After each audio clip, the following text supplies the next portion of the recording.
guys, yung mga uwak guys. So guys, nakita mo yung mga uwak dito guys. Ordinary yung mga uwak dito guys. Yan guys. Yan guys, uwak guys. Dito sa Amerika guys, yung uwak ordinary lang yun, yun. Kita mo yan guys. Pusa guys, kita mo yung pusa guys. Ito yung pagkain ng pusa guys. Ito yung service namin guys kapag pupunta kami sa Walmart, magbabike pa kami. Yan guys, yan.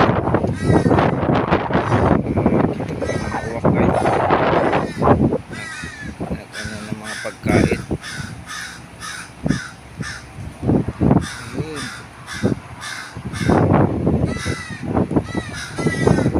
Ganyan ang buhay dito sa ibang bansa guys. Kailangan mag-sacrifice, kailangan itaas mo yung pride mo.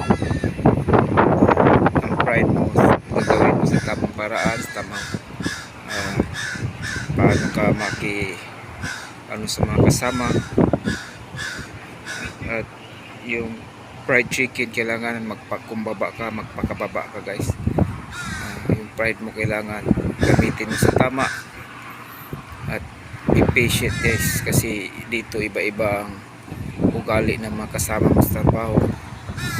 Kailangan mayroon kang disiplina, mayroon kang respeto sa bawat isa. Yan guys, hanggang dito muna guys yung vlog ko guys relax muna ako guys kasi magpahinga doon sa bed. Yun, yung uwak guys palaging tumutunog guys.